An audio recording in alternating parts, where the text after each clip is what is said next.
पाकिस्तान पर दुखों का पहाड़ टूट पड़ा। अभी तक तो पाकिस्तान के लोग ही देश छोड़कर भाग रहे थे, मगर अब खबर आई है कि एक ही हफ्ते में पाकिस्तान के हजारों सैनिकों ने भी नौकरी छोड़ दी है और वो देश से भाग रहे हैं। पाकिस्तान की आर्मी और सेना से बहुत बड़ी तादाद में जो है वो रिजाइन करके जो सोल्जर्स हैं वो निकल के भाग रहे हैं, चाहे पुलिस में हो, चाहे रेंजर्स में हो, चाहे वो आर्मी में हो। इस एक हफ्ते के अंदर दोस्तों 20 से 25 हजार लोगों ने जो है रिजाइन कर दिया है। एक पुराना मंजर मुझे याद आ गया। वहां पर कितने शहीद हुए थे, कितने वीरगति को प्राप्त हुए थे? लगभग शायद 48 हुए थे ना। और वही मंजर याद आ गया। हा, कर्मा कैसे लौट के आता है, हाउ कर्मा स्ट्राइक्स। यहां तो 90 का आंकड़ा सामने बताया जा रहा है कि 90 माशाल्लाह ढेर हो गए और एक झटके में टंग सातवें आसमान पर पहुंच गए। भारतीय इंटेलिजेंस और भारतीय सोशल मीडिया टीम्स को अब काम करने की जरूरत ही नहीं है। यही पीटीआई की सोशल मीडिया टीम काफी है पाकिस्तान को तबाह करने के। इसमें कोई शक नहीं है कि पाकिस्तान में दहशतगर्दी में भारतीय खुफिया एजेंसी रा का हाथ है। यानी जो भारतीय इंटेलिजेंस एजेंसी है और अफगानिस्तान की हुकूमत है, ये दोनों मिल गए हैं बकौल वफाकी वजीर के। आप देख लें कि पाकिस्तान को तोड़ने के लिए जितनी चीजें हैं, अभी अली मीर गंडापुर की जुबान भी बोल पड़ी है कि 71 में जो हो रहा था आज भी वही हो रहा है। यकीन माने कि वही सब हो रहा। जय हिंद दोस्तों, बलूचिस्तान के अटैक के बाद से लेकर अभी तक पाकिस्तानी आर्मी से लगभग 50,000 लोग रिजाइन कर कुछ लोग देश छोड़कर भी जा चुके हैं दोस्तों, क्योंकि बलूचिस्तान के हमले के बाद पूरी आर्मी को पता चल चुका है कि उनकी आर्मी में भी कोई इज्जत नहीं है, आर्मी उनको डिक्लेयर करती ही नहीं है। तो चलिए इसके ऊपर पाकिस्तानी मीडिया क्या डिस्कस कर रही है हम इस वीडियो में देखने वाले हैं। और ब्रेकिंग न्यूज यह आ रही है कि पाकिस्तान की आर्मी और सेना से बहुत बड़ी तादाद में जो है वो रिजाइन करके जो सोल्जर्स हैं वो निकल के भाग रहे हैं, चाहे पुलिस में हो, चाहे रेंजर्स में हो, चाहे वो आर्मी में हो। इस एक हफ्ते के अंदर दोस्तों 20 से 25 हजार लोगों ने जो है रिजाइन कर दिया है। अब पाकिस्तान की आर्मी में अपने जो है वो जॉब से या पाकिस्तान की आर्मी से रिजाइन करके वो लोग निकल रहे हैं और निकल के भाग रहे हैं, क्योंकि भैया अब तो पाकिस्तान की आर्मी कहीं भी सेफ नहीं है। आप कैंप में हो, आप वहां सेफ नहीं हो, आप बस में जा रहे हो वहां। अच्छा, ये बस में लेके भी कैसे जा रहे थे? आपको पता है जिस बस में ये पाकिस्तानी आर्मी को लेके जा रहे थे, जिसके ऊपर आज धमाका हुआ है, वो पिंक बस थी, पूरी पिंक बस। और ये पिंक बस कुछ टाइम पहले पाकिस्तान में लॉन्च की गई थी और कहा गया था कि ये पिंक बसें सिर्फ और सिर्फ लेडीज के लिए है, इसमें मर्द का बैठना अलाउ ही नहीं है। और पाकिस्तान की आर्मी को पिंक बस में भर के लेके जा रहे थे चुपके से, अंदर बुरखे बोलते क्या बोलते, बुरके उरके पहना के, शीशे वीशे पूरे जो है वो पूरे बंद करके, पर्दे वर्दे जो है पिंक बस में लेके जा रहे थे, ताकि किसी को पता ना चले कि इसमें आर्मी है या फिर लेडीज है इसके अंदर।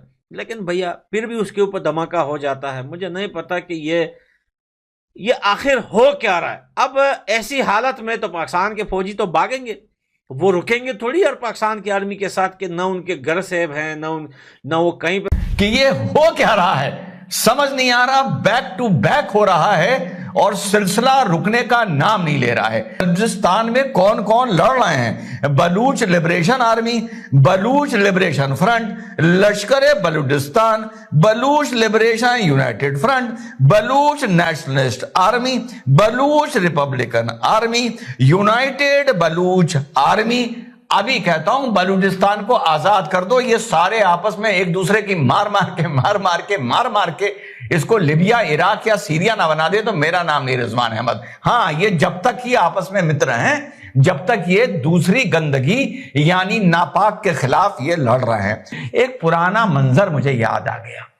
वहां पर कितने शहीद हुए थे, कितने वीरगति को प्राप्त हुए थे? लगभग शायद 48 हुए थे ना। और वही मंजर याद आ गया। हा, कर्मा कैसे लौट के आता है, हाउ कर्मा स्ट्राइक्स।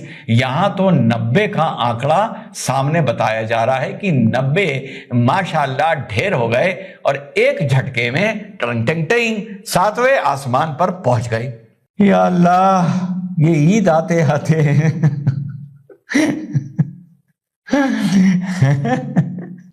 मतलब अजीब चीज है भाई, अजीब चीज है।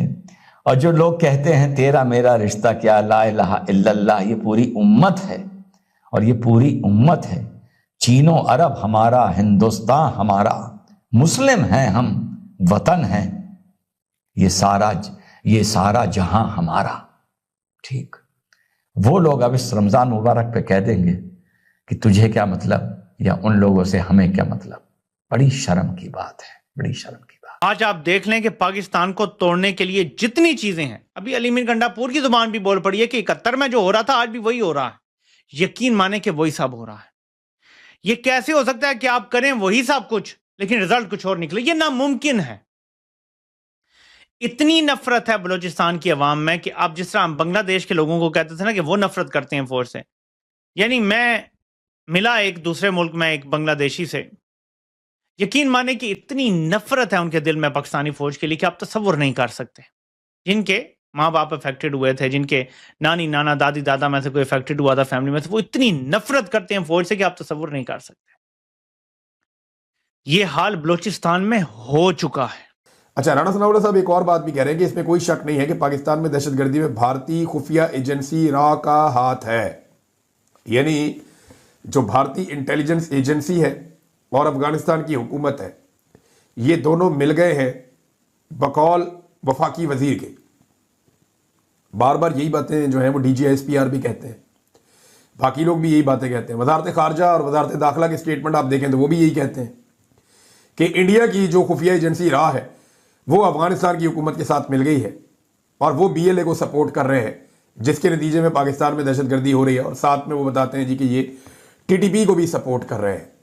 अब अगर ये हो गया है ना, तो ये पाकिस्तान की इंटेलिजेंस का एक बहुत बड़ा फेलियर, एक बहुत बड़ी नाकामी है पाकिस्तान की, खारजी और दाखिली दोनों महाजों के ऊपर। उसकी वजह यह है कि अफगानिस्तान को अंगेज करने में फिर इसका मतलब है हम नाकाम हो गए और अब जो दहशतगर्द है उनकी रसद नहीं टूटेगी। अगर इतनी बड़ी सपोर्ट उनके पीछे है ना, उनके पीछे अगर रियासतें खड़ी हैं दो, तो फिर उनकी रसद नहीं टूटे। दोस्तों, आपने ये वीडियो देखा, आपने पाकिस्तानी मीडिया के रिएक्शन देखे, आपको यहां पर आइडिया लगा होगा कि पाकिस्तानी लोग किस तरह से अपनी आर्मी के पीछे पागल रहते हैं, लेकिन आर्मी उन्हीं सोल्जर्स के बल पर जो खड़ी है उनको रिकॉग्नाइज नहीं करती है। ये बलूचिस्तान वाले ट्रेन हाईजैक से पता चल चुका है। दोस्तों, बलूचिस्तान ट्रेन हाईजैक में लगभग 90 लोगों के मरने की आशंका बताई है और वही करेक्ट आंकड़ा कोई नहीं दे रहा है। खासतौर पर DGISPR ने कहा है कि भैया हमें तो 90 मिले हैं, लेकिन वहां बलूचिस्तान लिबरेशन आर्मी ने एक प्रेस नोट रिलीज किया है जिसमें 214 पाकिस्तानी फोर्सेस, सिक्योरिटी फोर्सेस के लोगों के कत्ल की बात कही है। दोस्तों, यह बहुत बड़ा डिफरेंस है। तो ऐसे में अगर पाकिस्तानी सोल्जर्स भागेंगे नहीं, दूसरे देश नहीं जाएंगे या फिर रिजाइन नहीं करेंगे तो क्या करेंगे? दोस्तों, आपको ज्ञात होगा, अगर कोई भी सैनिक, कोई भी वीर जवान भारत में शहीद होता है तो पूरे गाजे बाजे के साथ और पूरा जनमानस उमड़ पड़ता है उसको श्रद्धांजलि देने के लिए। लेकिन पाकिस्तान में अगर कोई सोल्जर मर जाता है तो उसको दफनाने के लिए 2 लोग भी नहीं मिलते, क्योंकि डिक्लेयर ही नहीं करते। पाकिस्तानी आर्मी स्टैब्लिशमेंट का हमेशा से यही रोना रहा है कि ये सब रा ने करवाया है। बलूचिस्तान के मामले में भी यही बोला जा रहा है कि रा ने करवाया है, लेकिन हकीकत क्या है ये पाकिस्तानी को खुद को पता नहीं है, क्योंकि उनके जो नंबर 1 इनकी इंटेलिजेंस एजेंसी थी उनको भी न्यूज से पता चलता है कि ये अटैक हो गया, ये ट्रेन हाईजैक हो गया। इस तरह के हालात अगर पाकिस्तान के रहते हैं तो आने वाले समय में पाकिस्तान पूरी तरीके से डिस्टेबलाइज हो जाएगा और बलूचिस्तान के साथ साथ और भी जैसे KPK ये भी चला जाएगा और बलूचिस्तान सेपरेट नेशन बन जाएगा। आप क्या सोचते हैं, आपके क्या विचार है, कमेंट कीजिएगा। चैनल पर नए हैं, चैनल को भी सब्सक्राइब करें। हम आपको मिलते हैं अगले वीडियो में, तब तक अपना ध्यान रखें। जय हिंद, जय भारत, जय श्री राम।